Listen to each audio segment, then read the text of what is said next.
sobre el cómo trabajar sobre sí. Como hoy voy a hablar en esta reunión de un tema que es importante, me gustaría referirme a dicho tema por escrito. Se refiere a la manera en que la gente toma ese trabajo y cómo y en qué espíritu trabaja sobre sí. Empezaré conmigo mismo. Me educaron, en lo que respecta a las ideas religiosas, en el sentido que solo era importante la convicción del pecado. Todo era pecado, para decirlo brevemente. En consecuencia, la religión era un asunto muy tétrico y personalmente la aborrecía. La moralidad era solo la moralidad sexual. La virtud era solo continencia, y así sucesivamente, y en general, el pecado y el sentimiento de ser pecador, era la idea principal en religión. Nunca comprendí ninguna otra cosa en lo que respecta a la religión siendo muchacho, y así le tenía miedo, me preocupaba o la odiaba.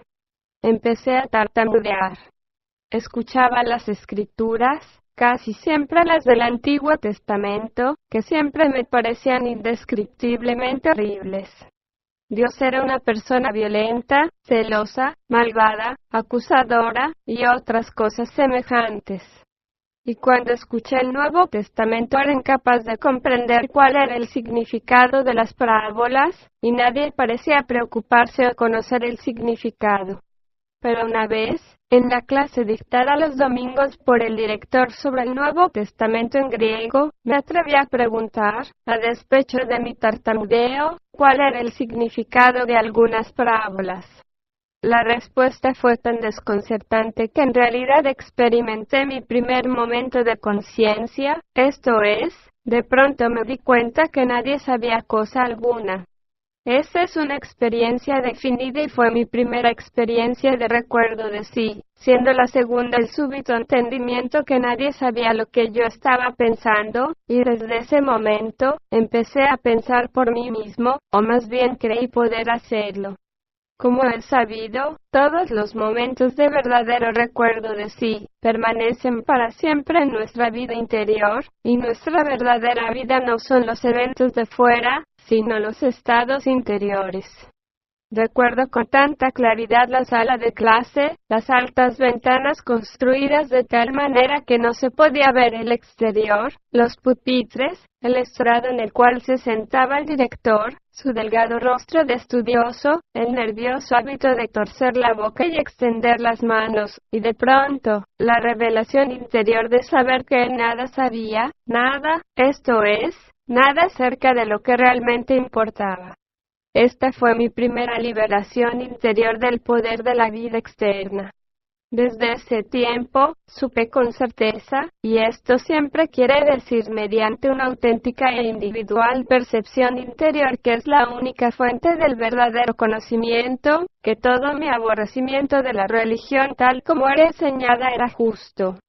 Y aunque siempre se vuelve a caer en el sueño después de un instante de verdadero recuerdo de sí, y a menudo por años, empero tales momentos de conciencia siempre permanecen en las partes más elevadas de los centros y allí se quedan y esperan, por así decir, nuevos instantes de entender, más conscientemente, que es en realidad la vida, es decir, nunca se pierden, y, si bien de alguna manera se olvidan, siempre permanecen en el fondo de uno mismo, y en los instantes críticos se adelantan para protegernos. Ahora bien, deseo hablarles acerca de cómo trabajan sobre sí y en qué espíritu aceptan el trabajo. No se puede trabajar fácilmente según las ideas y estados de ánimo religiosos ordinarios.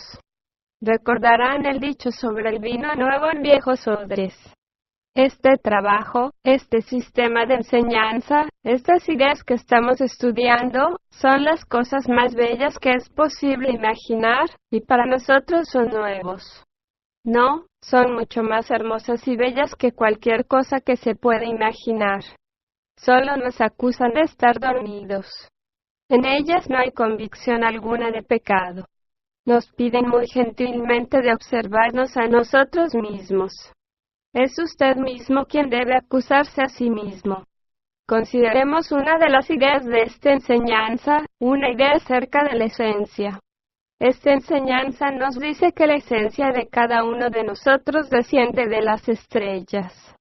Recordará el rayo de creación. La esencia desciende de la nota La, galaxia estelar, y pasando por la nota Sol, el Sol, y luego por la nota Fa, la zona planetaria, entra en la Tierra. No nacemos meramente de nuestros padres. Nuestros padres crean el aparato para la recepción de la esencia que proviene de las estrellas.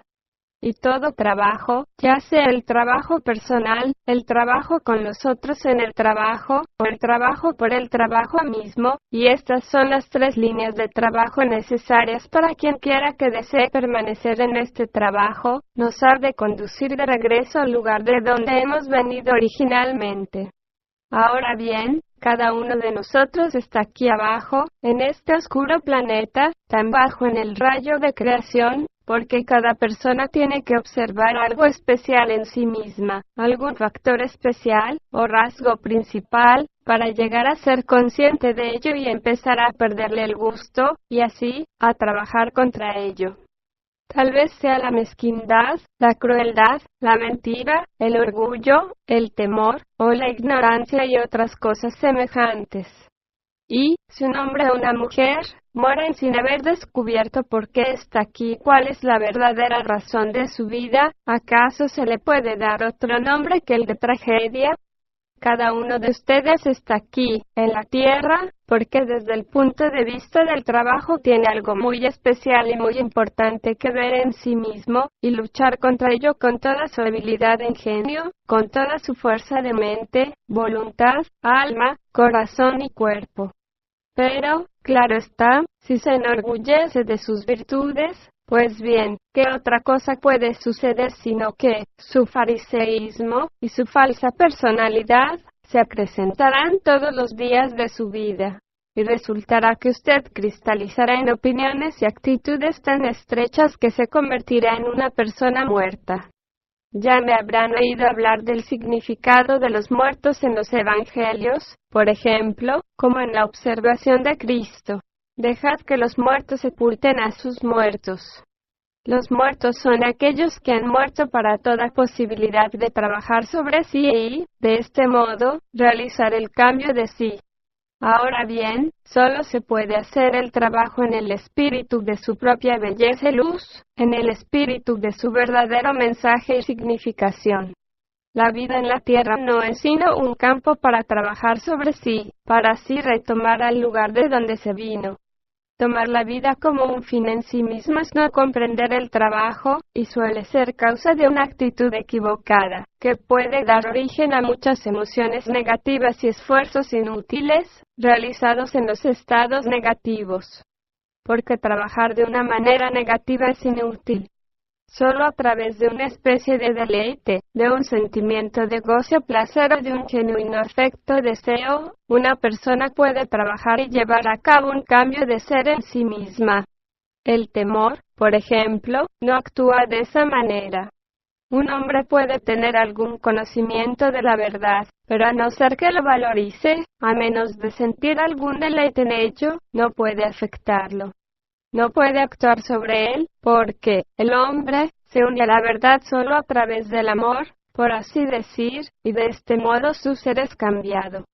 Pero si es negativo, entonces su vida amor, esto es, su lado emocional, está en un mal estado, y es lo mismo que si estuviese en estado de temor, y se siente obligado a hacer algo contra su voluntad. Hacer una cosa voluntariamente desde el deleite de hacerla, efectuará un cambio en usted. Y cuando una persona empieza a llevar su propia cruz, esto es, la carga de algo difícil en ella misma que, por último, ha llegado a observar, y lo hace en este espíritu, entonces logrará resultados. Pero si lo hace pesadamente, debido a la convicción del pecado, nada resultará de ello, y, en especial, si muestra a los otros lo que está haciendo, y gusta de parecer desdichado o grave o triste. Y a este respecto han de recordar lo que Cristo dijo acerca del ayuno, a saber, que si se ayuna, hay que cubrirse la cabeza y lavarse el rostro para que los hombres no vean que estamos ayunando. Trabajar sobre sí, según la convicción del pecado, pone el trabajo en las partes negativas de los centros, y trabajar de una manera negativa conduce a un peor estado de sí que no trabajar en absoluto. Algunos tienden a tomar el trabajo de esta manera pesada. Pero nadie puede medir el deleite que la gente siente en ser desdichada y gozar de sus estados negativos. Todos saben y me han oído decir muchas veces que las partes negativas de los centros no crean cosa alguna.